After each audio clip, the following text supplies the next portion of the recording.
There is a feeling that almost everyone has experienced at some point in their lives, but very few have the courage to admit out loud. It is that frustrating, sinking sensation that the harder you try, the more things seem to slip away. The more you worry about what other people think of you, the more lost you become inside your own head. The more you struggle to control every tiny detail of your life, from your career to your relationships to your public image, the more your life seems to crumble and slip right through your fingers, like sand. We have been taught from a very young age that success, peace, and happiness are prizes handed out to those who care the most, those who try the hardest, who please the most people, who manage to keep everything under strict control. But what if that is the biggest lie we have ever been told? What if the secret to a good life is not about caring more, but actually having the profound courage to stop caring about the wrong things? What I am going to share with you today is not some modern self-help trick or a passing internet trend. If I told you that there is a 16th century philosopher who not only understood this perfectly, but lived this truth in such a radical way that he forever changed how we think about freedom, authenticity, and inner peace, would you believe me? His name was Michel de Montaigne. Born in 1533 in southwestern France, he was a brilliant, well-educated man from a wealthy and noble family.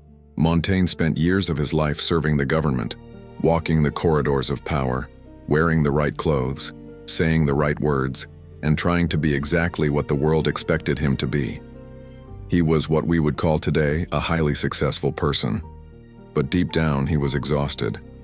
And then, at the age of 38, at the absolute peak of his career and public life, he did something that shocked everyone around him. He simply stopped. He abandoned his prestigious positions, isolated himself from society, and stopped trying. He stopped caring about public approval. He stopped seeking external recognition. And it was precisely in that moment of apparent surrender that everything began to make sense. Today we are going to dive deep into Montaigne's philosophy and discover why ceasing to care about the wrong things is not a sign of weakness. In fact, it might just be the bravest act a human being can commit. Before we talk about Montaigne's great discovery, you need to understand the world he lived in. His philosophy was not born in a place of comfort. It was forged in the middle of absolute chaos. 16th century France was falling apart.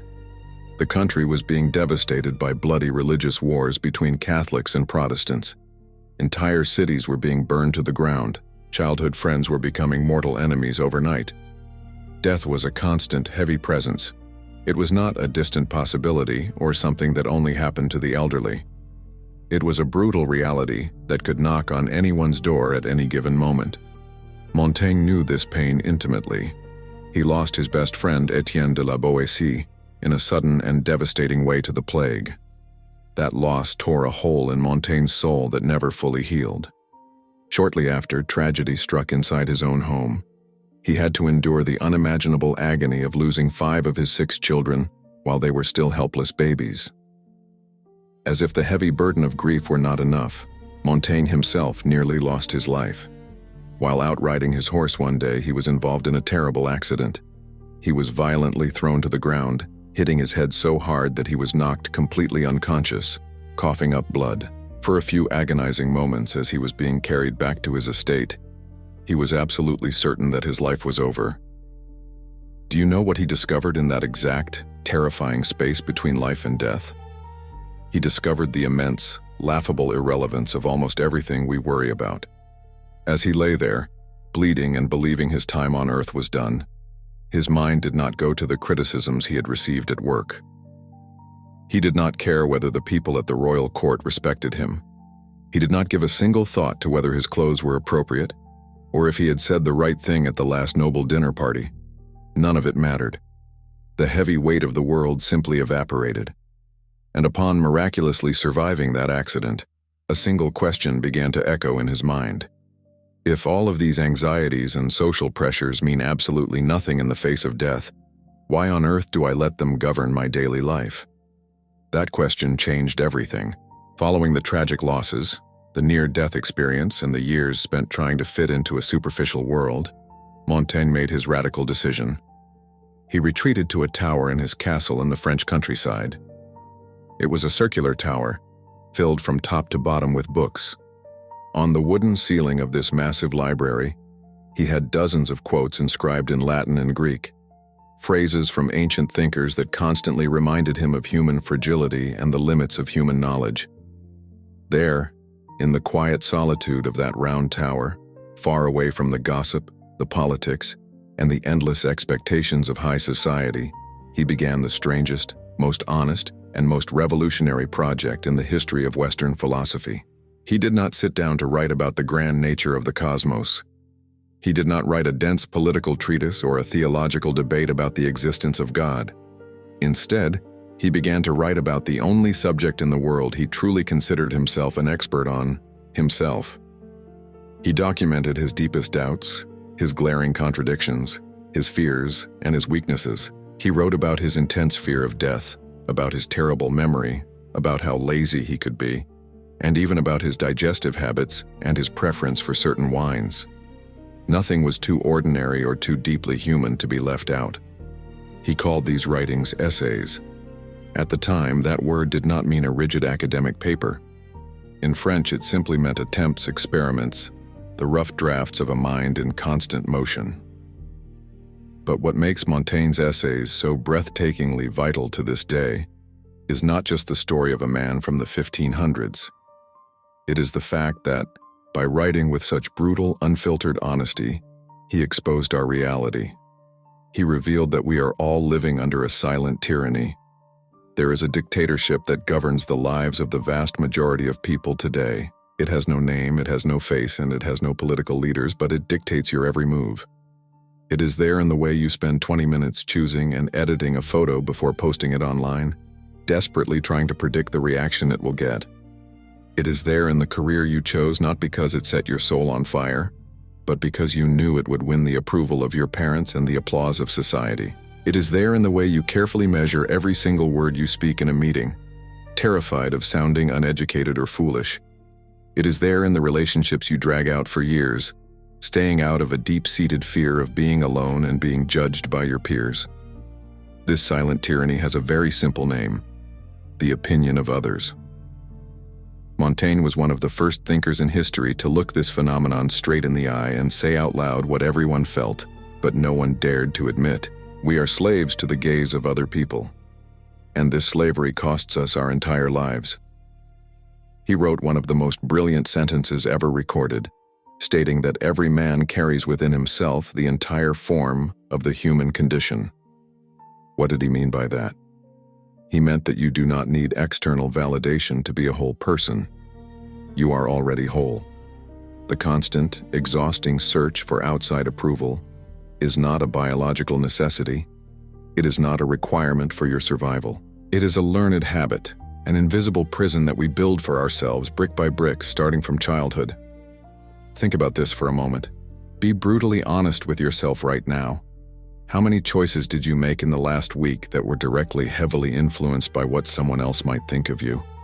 How many times did you swallow your true opinion because you were afraid of the pushback? How many times did you act in a way that felt completely unnatural to who you really are, just for the sake of fitting in? Montaigne is not telling you to become rude, selfish, or indifferent to the people you love. He is not saying you should treat others poorly. What he is saying is much more subtle and vastly more powerful. He is warning us that when you live entirely to please others, you become hollow. You lose your genuine presence. Your entire existence becomes a continuous performance. And let's be honest, putting on a performance is exhausting. It exhausts you because you have to play a character every second of the day, and it secretly exhausts the people around you because deep down, human beings can always sense when someone is not being real. This brings us to the very heart of Montaigne's philosophy, and there is a beautiful paradox hidden inside it. It might sound absurd at first glance, but anyone who has ever experienced a moment of true, unburdened freedom will recognize it instantly. The paradox is this: the less you need things to go right in a very specific, rigid way, the more they naturally tend to fall into place in the most surprising ways. According to Montaigne, the greatest source of human suffering is not actual pain. Pain is inevitable. Grief is a part of love. Failure is a necessary step in the human journey. What truly destroys us from the inside out is our relentless resistance to pain. It is our stubborn refusal to accept that things change. We refuse to accept that jobs end, that romantic relationships transform, that people grow old, and that we ourselves are constantly shifting. We want to freeze life. We want to pack everything into a perfectly controlled, predictable little box. But impermanence is not a glitch in the universe. It is the very essence of life. Up in his circular tower, Montaigne spent countless hours performing a deep mental exercise. He sifted through his own thoughts to figure out what was genuinely his own and what had been forced onto him by the loud world outside. The more he practiced this separation, the lighter he became. And you must understand this crucial point. He did not become lighter because his problems vanished. France was still tearing itself apart in war. Disease was still running rampant. Death was still waiting at the door. He became lighter because he finally stopped carrying the weight of the entire world on his shoulders. He let go of the exhausting illusion that he could control the uncontrollable. So, how do you take the brilliance of this 16th century Frenchman and apply it to your modern life, amidst your deadlines, your family obligations, and the overwhelming noise of the internet? The answer is not found in a secret 5-step morning routine or a rigid set of rules. It is found in a single, quiet question that you must carry in your pocket and ask yourself whenever you feel anxious, pressured, or overwhelmed. What is truly mine here? That burning anxiety about your image at the office party, is that truly yours? Or is it just your ego inflated by society's expectations? That deep fear that you haven't achieved enough financial success by a certain age, is that yours?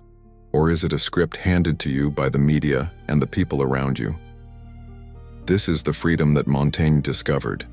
Not the dangerous freedom to do whatever you want without caring about the consequences, but the quiet, unshakable freedom to be exactly who you are without apologizing and without asking for permission. When you finally stop caring about seeking an approval that was never yours to chase. When you give up the fantasy of having a control that was never yours to possess. When you abandon the pursuit of a perfection that simply does not exist in nature, a kind of magic begins to happen. It will not happen overnight. There will be no cinematic lightning bolt, but it will happen consistently and realistically. You will start speaking your truth without a shaking voice. You will begin making decisions that make your heart beat slower and calmer, instead of faster with anxiety. You will start connecting with the people in your life from a place of genuine desire, rather than a fear of being left out. You will start creating and doing things that carry your true fingerprint, not a polished, sanitized, safe version of yourself. And the people around you will notice the shift. They will not notice because you have suddenly become loud and performatively confident. They will notice because you have become deeply present. You will have become more real. You will have become more you. Michel de Montaigne did not leave us a boring, closed philosophical system or a punishing set of rules on how to live correctly. He left us a profound gift. He left us permission. The permission to be beautifully contradictory. The permission to doubt ourselves and the world.